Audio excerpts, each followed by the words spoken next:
Hello and welcome to Matt's Mission Marine, your home for my take on boats, waterways, and interesting conversations along the way. I really hope that everyone's enjoying the content that we're able to put out for you guys. I really enjoyed the conversation that I have today, and I hope you guys get some really good information out of it. I hope you guys find it educational. Don't forget to please, if you haven't already, hit the subscribe button. There's a bell you can hit for notifications. Make sure you select all. That way you don't miss any content coming up. And if you like the video, hit the thumbs up for me. Thanks, guys. Today, I'm interviewing two of my best friends. They're two young ladies that when they were teenagers actually lived on a boat for a year down in the Caribbean with their parents. We're going to hear all about their adventures and what it's like to live on a sailboat. So let's strap on those life vests and get started. My name is Rin. Trisha, hi. All right. So what we're going to talk about today is you guys actually lived on a boat for a little while, correct? Yes. All right. How long did you live on a boat? Oh gosh, I think it's a little over a year overall, but the whole trip traveling itself, was 10 months. It's 9 or 10 months, yeah. Okay. So you lived on it for like a year overall. So most of that time you were traveling between like different islands, right? Yeah. Yes. In Cool. the East Caribbean Sea, mostly. Gotcha. So Gotcha. it went from Bermuda to Grenada and back up again. Well, what was it like to like leave school and do that? Well, we were 12 and 13, so it was kind of frustrating. Our But parents were our teachers. Yes. We did a little bit of homeschooling. But we missed 7th grade, which was probably like one of those formative years. Apparently we missed the good stuff. I We don't know how. missed the juicy gossip, I guess.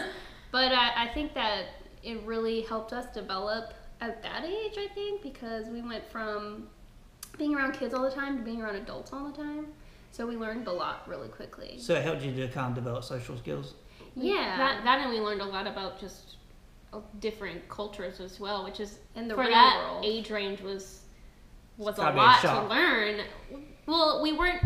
It wasn't like we hadn't traveled internationally before, but it was being immersed in a culture for different cultures in such a long period of time. We learned so much, and I think that really formed how we behave now with just anyone, like how we learn about anything, because we can engage with people in a more understanding way rather than coming at it from we see it this way, you see it that way, and that's it. It helps us a lot with just interpersonal relationships overall. Yeah, I think as 13-year-olds, we thought, we knew everything, right?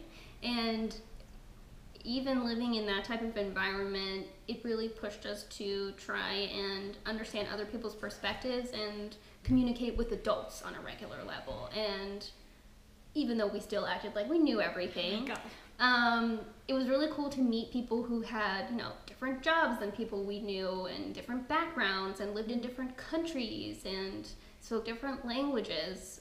We got to know a lot of other kids too. One of the cool things that we got to do was have like a little kids radio between some boats. So some boats that we got to know along the way and who were also doing the cruising lifestyle. There were a lot of boats that had children, and they were cruising either just in the Caribbean or worldwide, really, that had taken their whole families along. And there were a few that we were all around the same age, and there had been this little radio station, a long band radio station that a lot of them had developed over time to communicate with each That's other, awesome. or sometimes just to Couldn't tell each remember other what we cheesy called jokes. it. Yeah, no, really. Like we would get on a certain day every week, and someone would have chosen to be the host the next time, and they'd tell a joke, and they'd tell a story, and then they'd pass it on to the next person. It'd be so funny. And you have to do the regular call sign. You call out your boat name, their boat name, and Yeah, we'd be like, Nausil, this is Patty Patty Cat. Cat. yeah, and then you tell them your name, and then you say, I want to talk to so-and-so, want to say XYZ, It was really fun. It was one of those things that I think definitely a lot of kids don't really experience. But, I think really my point is what we learned and how leaving school is we feel like we lost a lot, but we gained a lot more. We learned a lot more than we ever would have having stayed here. I would, though, say that at the time we really did not appreciate it. No, probably not. But we were 13-year-olds, so you kind of no 13-year-old really appreciates their life. I'm sorry, they just don't. It's just not how it is. But and we've already spoken with our parents and apologized. but I mean, we really appreciate that opportunity now. It's definitely changed the way we communicate with people. So you said you missed the 7th grade. You actually homeschooled on the boat, right? Mm-hmm. How was the homeschooling? Surprisingly easy, I think. Yeah, there was a really good reward system. Yeah, there had to be rewards. You get to do homework. Okay, now you get to go play on the beach for 4 hours. Right. Like it wasn't like your regular strict schooling type of curriculum, right? You weren't taking a test, getting a score, and hoping that at the end of the year you passed, right? We didn't even have homework. We would just do the work together. Yeah, I think the only homework we ever really had was like reading books, and we were more than happy to do that. I think Mom didn't give us a reading list or anything, but we would always stop at like book swaps along the way. Yeah. I think we each of us read over 100 books in that year. Yeah. Between us, we each read 100. Oh, so many. Yeah. At least 100. I think I wrote them down at some point. Yeah, I think we both did. The names of the books, and then there were a few that we read multiple times. But I mean, it wasn't like we were reading like biographies or anything. No, it was definitely young adult, fiction novels. Like, I don't know, like Princess Diaries and. But we found it fun, stuff. And and when we went to book swaps and stuff, that was what was really kind of fun. Was we got to really broaden the horizons of what we were reading. We would take something that we'd read a couple of times, and we'd swap it for another one.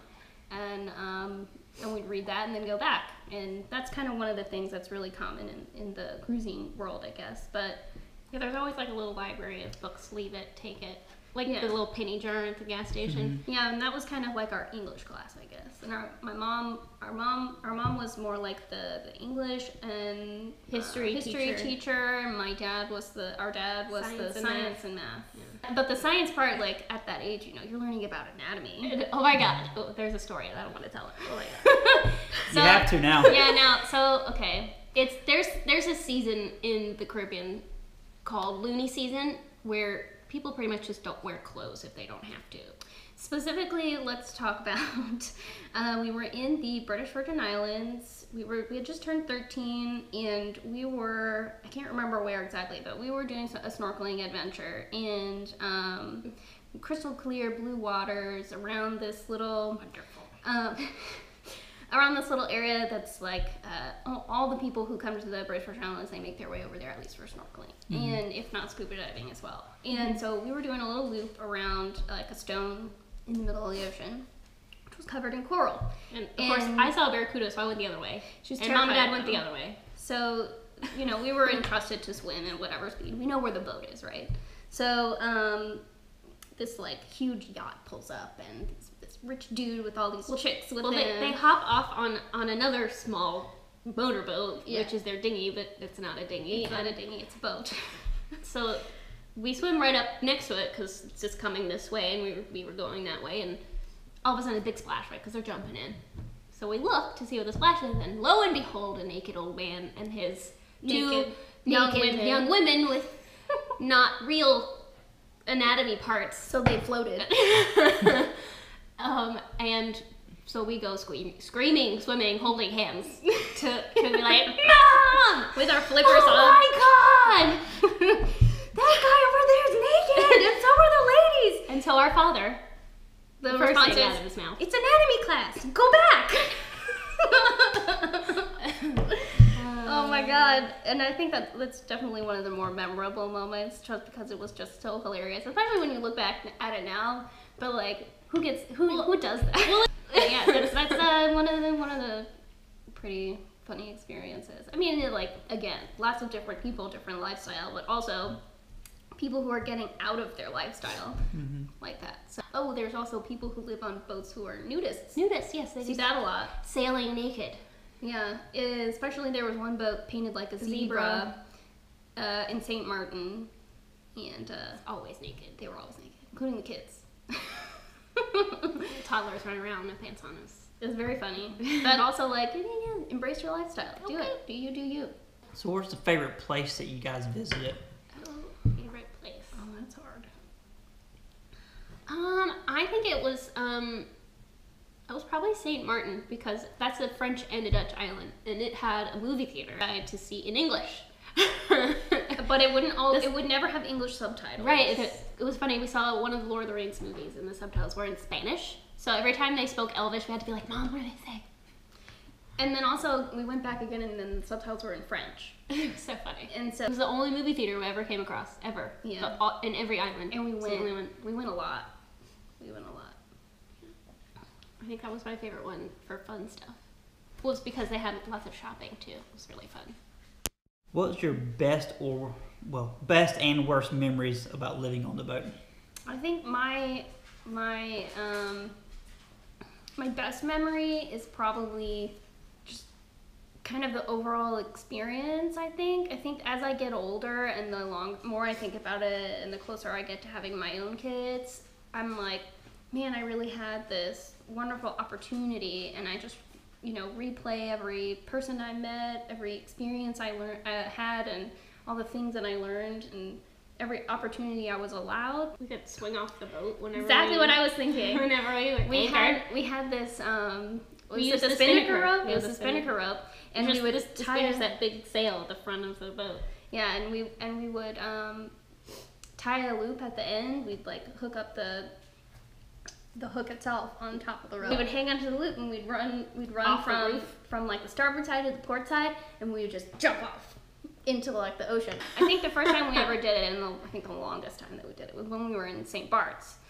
Oh, yeah. And the water, it's so gorgeous. It's so beautiful, and you're just in this little cove, but there are a lot of barracuda there. But in St. Bart's, the water isn't just like a turquoise color. It's this deep crystal blue. It's gorgeous. It was really fun, and then we'd have other kids on boats that were along the same path as us who were also in the bay, and they'd come and swing off the boat, and we'd go over there and swing off their boat, and that's probably one of my favorite experiences, is all of that. I think maybe the worst experience was probably really early on our trek from North Carolina to Bermuda. We had very little experience with sailing at this point. We'd done the training and everything, and we'd been on the boat regularly. We went out to never in a storm or anything. Outer Banks and stuff. So we hit a storm about halfway through, and it was the night before we got to Bermuda, actually. So we hit a storm in the middle of the night. My mom was on watch. Yep. Mom was on watch. And she started hollering and screaming. And it turned out that the wind had changed direction and gotten so strong that we had the spinnaker out, and it went overboard in the front. Well, it didn't.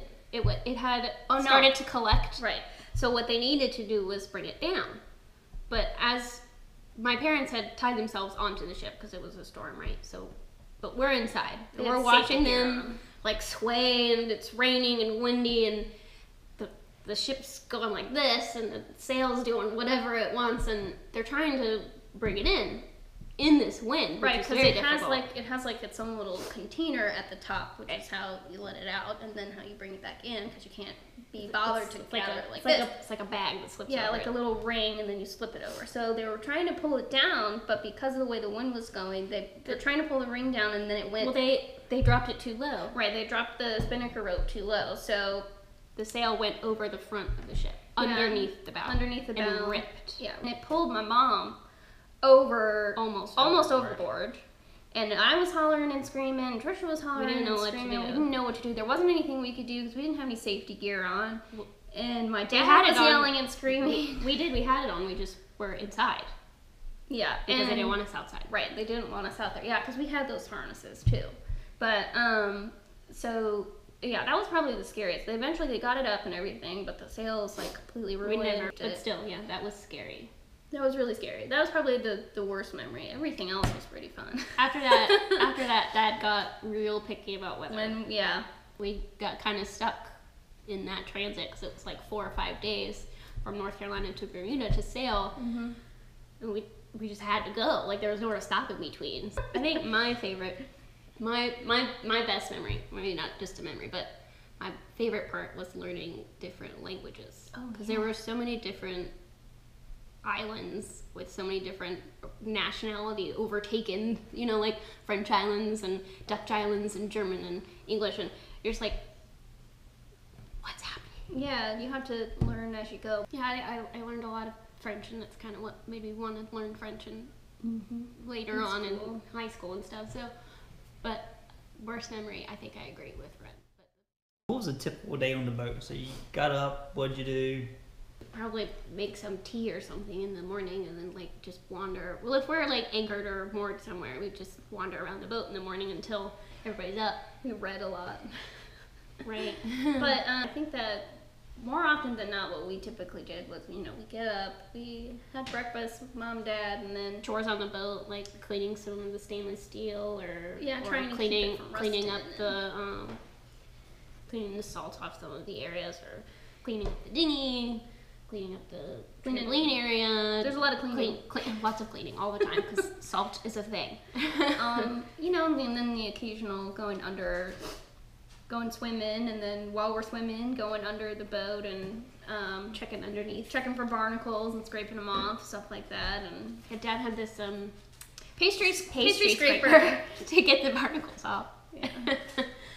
I mean, we basically did it. You know, if we wanted to go swimming, we went swimming. If we wanted to go snorkeling, we went snorkeling. If we wanted to jump off the boat, that's what we did. Pretty much. Although, and we'll say, I don't think we were ever up before Dad. You know, Dad was always up. I do have another memory. Do you remember the pirate?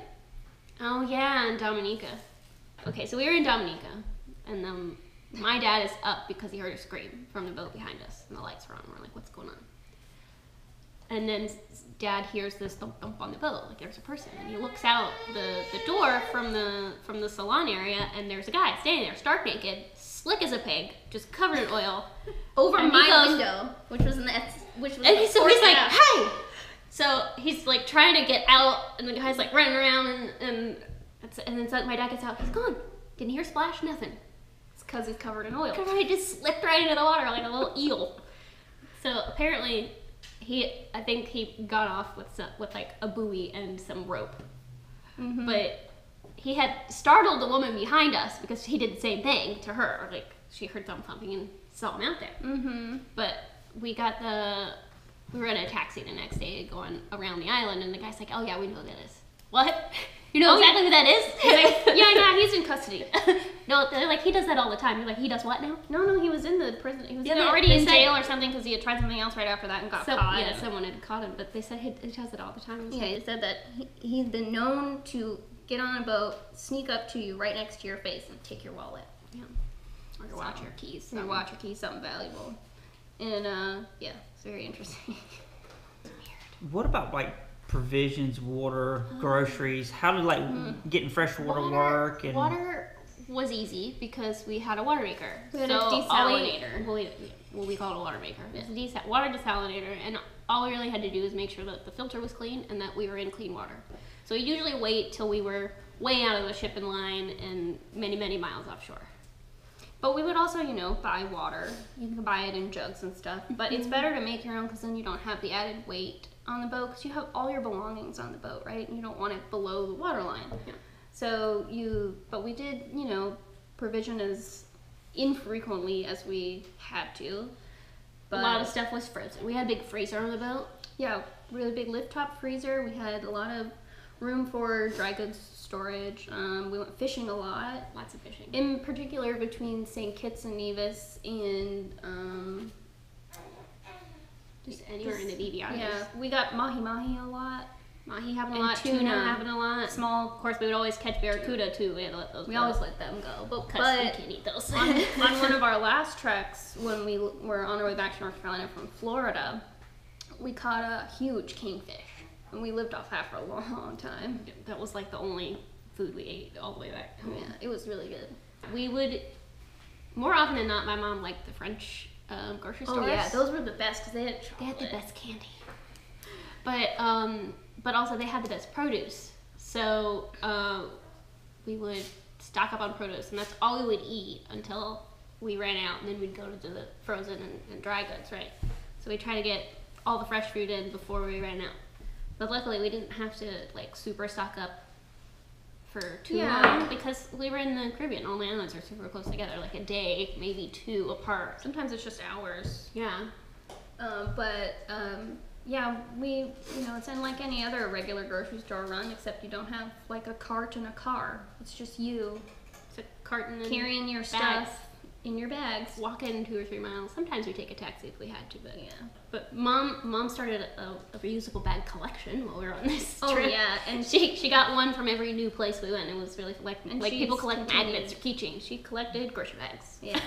So provisioning, was pretty much almost every island, not every island. But you just find a local grocery store and Or even just a market. get what you need. Most of the islands in the East Caribbean Sea have East Caribbean currency. They have pretty much everything you need. It's not really any different than any other store you'd come across. The only difference might be you're not going to have the same treats and goodies. You don't have Heinz ketchup. You have different ketchup. Right.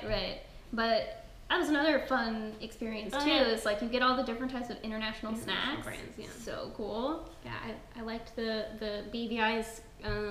What was it? Their chips. BVI's. They had these English chip brands. And the French right. islands had the Crisps. best chocolate and candies.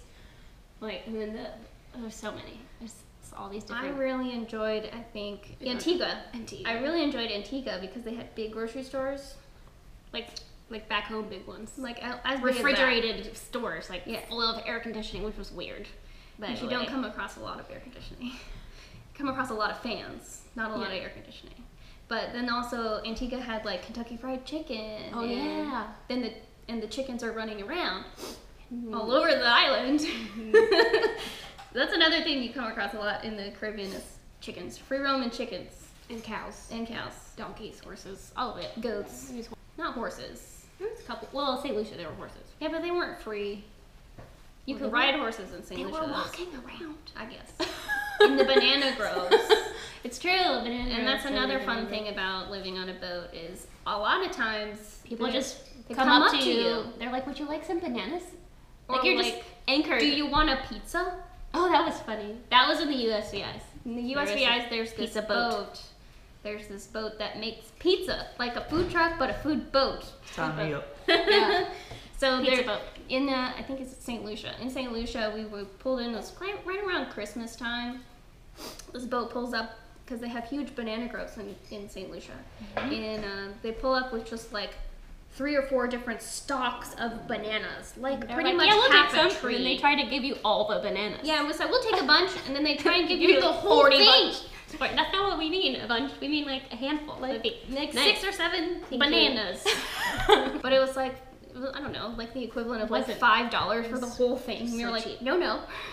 It's because they just lopped it off of the plant and brought it to us. Like Yeah. there is Super no, easy. There is no like delivery chain to pay for. But yeah, that's one of the things that you come to understand about cruising is like people who live on those islands who are trying to make a living, they're going out to you because you just pulled up and they know that you don't live there. So like fresh foods and fish and stuff, yeah, you get that from boats all the time. Yeah.